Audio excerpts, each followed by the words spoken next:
तो हेलो दोस्तों, आप सभी को और एक नई वीडियो में स्वागत है। एंड आज की इस वीडियो में मैं बात करने वाला हूँ और एक नई चीज़ के बारे में। एंड बहुत ही प्यारी सी टॉपिक है एंड आप इसे समझना एंड आप समझने की कोशिश करना एंड आपको भी कुछ अच्छा लगता है तो आप इसे अपने लाइफ में यूज कर सकते हैं। तो ये डिस्क्लेमर ये है कि इस वीडियो को शुरुआत करने से अगर आप सभी को मैं ये अवगत करवाना चाहूँगा कि जो भी मैं इस वीडियो में बात करने वाला हूँ या आगे जो होने वाला है इस वीडियो में, वो 100% 100% आपके गारंटी नहीं है कि आपको वो बदल मतलब वो आप एक्सेप्ट करने के बाद आपकी वो ज़िंदगी बदल सकती है या ज़िंदगी बदल जाएगी, ऐसा कुछ नहीं है। ओके, सो अगर आप सुनते हो, जानते हो एंड आप किसी को शेयर करते हो, अगर तुम्हारे पास वे है एंड किसी को शेयर करते हो, किसी को ज़रूरत है तो आप उसे शेयर कर सकते हो।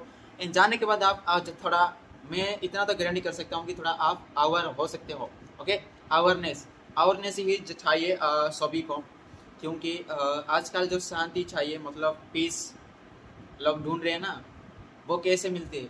वो सिर्फ अवेयरनेस से मिलती है। मतलब मेडिटेशन करना, शांत दिमाग एक चीज़ को ऑब्जर्व करना, यही तो एक शांति है। ओके, तो मेडिटेशन का मतलब ये है कि आप एक चीज़ के ऊपर फोकस करना, एक ही चीज़ के ऊपर मन लगा के ध्यान करना। Okay, this is all about. तो आज की शुरुआत में ये आपको बताना चाहूँगा एंड बिना देर करे हुए इस शुरुआत करना चाहूँगा आज की वीडियो में। आज मैंने और एक नई टॉपिक का रीडिंग करा है, दैट इज़ इमोशनल फ्रेमिंग। बहुत बड़ा ये इम्पैक्ट है, बहुत बड़ा अच्छा टॉपिक भी है। ओके, मैं तो बुक पढ़ा लेकिन इस टॉपिक पढ़ा, इस टॉपिक में एक चीज़ तो मुझे मतलब समझ में आ गया, जो कि आपको मैं समझाने वाला हूँ या आपको कहने वाला हूँ। देखो यार, इससे पहले जो इंट्रोडक्शन थी ना, उसमें तो हम क्या पढ़े थे कि जो वार्स की पावर ना बहुत ज़्यादा होती है, ठीक है ना।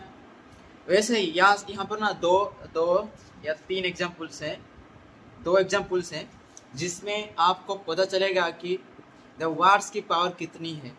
ओके, तो पहले हम एग्जाम्पल देखते हैं कि पहले एग्जाम्पल ये है कि would you accept gamble that offers 10% chance to win $95 and 90% chance to lose $5? आप इसे चूज करोगे या और एक ऑप्शन है, would you pay $5 to participate in lottery that offers 10% chance to win $100 and 90% chance to win nothing? Okay, जब आप इसे पहली बार सुनोगे, जो नंबर से आपको अट्रैक्ट करेगा वह उससे ही आप चूज करेंगे। ओके, लेकिन अगर आप थोड़ा पॉज करके, थोड़ा रेस्ट करके, थोड़ा सोचोगे, सुनोगे इस चीज़ को, दोनों केसेस को, देन आपको समझ में आ गया कि आ जाएगा कि ये दोनों सेम ही है, कोई अलग नहीं है, सिर्फ वर्ड का फर्क है। Okay,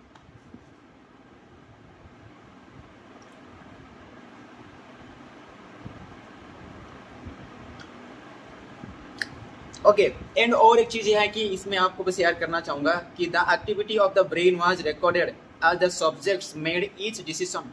letter the trials were separated in two categories, दो कैटेगरी में डिवाइड होता है। पहला होता है trials on which subject choice and confirmed to the frame, frame में वो कन्फर्म होती है। दूसरी है trials in which choice did not confirm in the frame, frame में वो डिड नॉट कन्फर्म होती है, मतलब फ्रेम में कन्फर्म नहीं होती है। जो पहले वाला जो होता है, जो कंफर्म होता है फ्रेम में, दैट उसमें दो चीज़ें हैं। और उसमें क्या है, पहला है preferred the sure thing in the keep version and next है preferred the gamble in the loss version.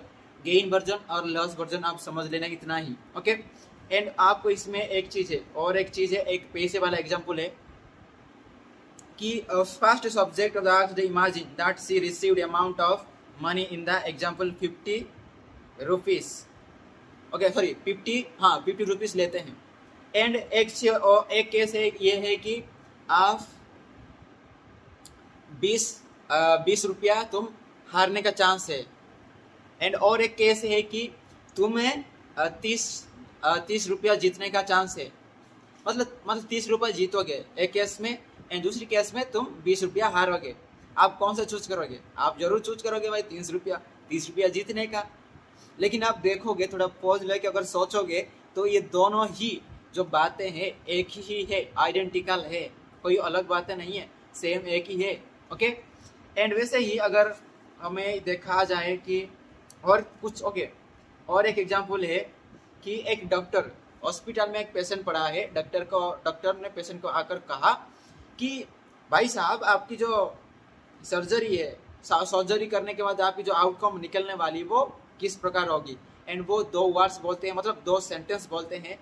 And यहाँ पर नोटिस करना जरूरी है कि इसमें जो वर्ड्स यूज करे हैं दैट मेक्स डिफरेंस। ओके, तो पहली वाला सेंटेंस होता है the 1 month survival rate is 90%। Okay, जो 1 महीना आप जीने का जो सर्वाइवल करने का रेट है 90% है।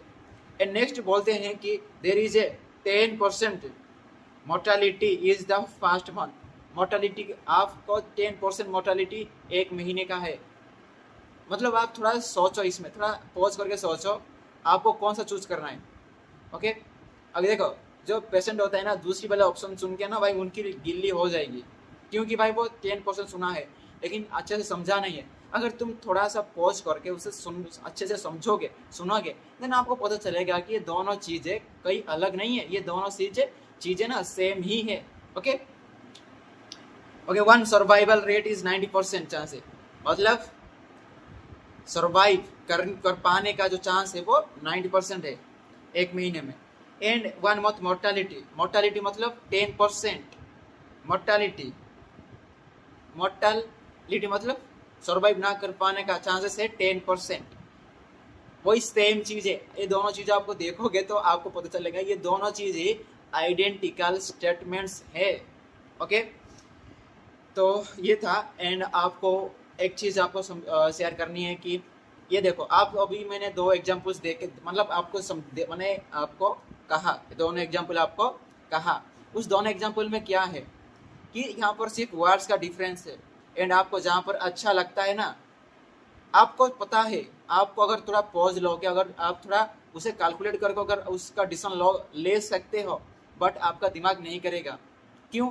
जो हमारे सिस्टम 1 होता है वो मतलब क्विकली डिसीजन लेता है बिना कुछ सोचे, अपना डाटा मतलब अपना डाटा में छाप करता है कि पहले ऐसा कुछ हुआ है या नहीं। अगर हुआ है तो उसी हिसाब से वो आपको कहेगा ये डिसीजन ले, अगर नहीं लिया है तो आपको नंबर्स दिखाएगा कि इतना बड़ा नंबर है तो ये ले तो डिसीजन।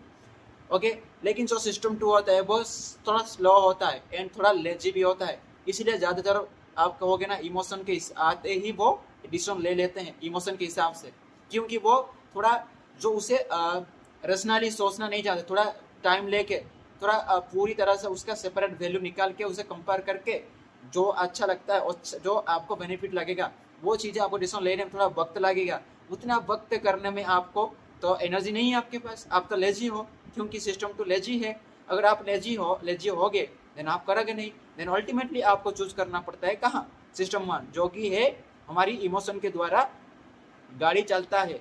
ओके, तो इसमें और 3 चीज़ें हैं एंड इसके बाद ये सारे खत्म हो जाते हैं। तो 3 फ्रेमिंग ये है कि the framing study yielded 3 main finding, 3 main findings में हमें पहुंचाती है। ऑथर कहते हैं पहली होता है a region that is commonly associated with emotional arousal, the amygdala जो कि इमोशनल अराउजल करता है हमारा, was most likely to be active when subjects choices conform to the frame. This is just as we would expect if the emotionally loaded words keep and loss produce an immediate tendency to approach the sheer thing when it is framed as a gain, or avoid it when it is framed as a loss. Amygdala is accessed very rapidly by emotional stimuli and it is likely suspect for involvement in system 1. Okay, amygdala जो हमारे दिमाग पे पास है, वो हमारे दिमाग में अंदर ही है, वो काम करता है इमोशनल स्टिमुली के साथ। तो जो इमोशनल डिसीजन लेते हैं जो सिस्टम 1 के जो ये काम इन्वॉल्वमेंट होता है ज़्यादातर। ओके, तो दूसरी होती है the brain region known to be associated with conflict and self control, the anterior cingulate was more active when subjects did not do what comes naturally, when they choose the sure thing in spite of it being labeled loss. Resisting the inclination of system 1 apparently involves conflict. देखो, अगर तुम resist करते हो, देखो यार, अगर देखो आपका सिस्टम वन इमोशन के साथ अगर आपके जो रेशनल अगर कंप्लीट हो जाते हैं, नहीं यार ऐसा नहीं करते, ऐसा करते हैं, थोड़ा सोच के थोड़ा करते हैं, तो आपके और दोनों आपके सिस्टम वन एंड आपके जो इमोशनल जो होते हैं कंप्लीट हो जाते हैं, उसके बीच में आपका डिसीजन लेते हो, रेशनल जो सोचते हो थोड़ा उसके अंदर वो कंप्लीट हो जाते हैं, कंप्लीट ओके, लड़ाई हो जाती है। ओके नेक्स्ट आता है the most rational subjects those who were the least susceptible susceptible to framing effect should enhance activity in a frontal area of the brain that is the implicated in combining emotion and reasoning to guide decision. Remarkably, the rational individuals were not those who showed the strongest neural evidence of conflict. It appears that these elite participants were often, not always, reality bound with the little conflict. Okay, this is all about and ये 3-4 जो कि framing के ऊपर study करा गया है, ये जो फाइंडिंग करा गया है। तो मेन चीज़ ये है कि आपके जो सिस्टम वन इमोशनल आप ज़्यादातर डिसीजन क्यों लेते हो, इसे लेते हो कि आप जो थोड़ा आपको टाइम जो एनर्जी चाहिए वो आप एनर्जी नहीं दे रहे हो, आप तो लेजी हो, सिस्टम टू थोड़ा लेजी है, थोड़ा एनर्जी ज़्यादा मांगता है, तो आप उसे ज़्यादा एनर्जी मतलब वेस्ट करना नहीं चाहते, तो डायरेक्टली आप आपकी इमोशन के हिसाब से जो भी आपका इंट्यूशन कह रहा है उस हिसाब से आप डिसीजन ले लेते हो। ओके, यही एक चीज़ आज की मेन समरी। एंड अगर पूरी इस वीडियो को अगर मैं एक तरफ करूँ एंड एक चीज़ को आपको इस पूरी वीडियो के एक चीज़ निकाल के आपको बताऊँ ना, वही चीज़ है कि आपको जब भी आप डिसीजन लेना है तो आपको थोड़ा आपकी जो लेजीनेस उसे थोड़ा काम करवाना होगा, आपको जो सिस्टम की वो उसे काम करवाना होगा, तभी आप अच्छे डिसीजन ले पाओगे। क्योंकि जब आप सिस्टम 2 करोगे क्या बहुत पूरी तरह से आपको ये चीज़ क्या है, इस क्या चीज़ है, इससे क्या निकलता है, इससे क्या निकलता है एंड इस दोनों में कौन सी अच्छी है, ऐसे कंपेयर करके वो आपको डिसीजन दे देगा। तो थोड़ा एनर्जी वेस्ट करके आप थोड़ा उसमें डूबो, देन अल्टीमेटली आपके डिसीजंस ना बहुत बेहतरीन हो जाएंगे। तो इतना ही था आज के लिए एंड देखने के लिए धन्यवाद एंड थैंक यू, आप सभी को धन्यवाद एंड श्री कृष्णा जी को धन्यवाद एंड सभी लोगों को धन्यवाद एंड थैंक यू। मिलते हैं और एक नई वीडियो में, तब तक के लिए बाय, ध्यान रखना, ख्याल रखना, जय श्री कृष्ण।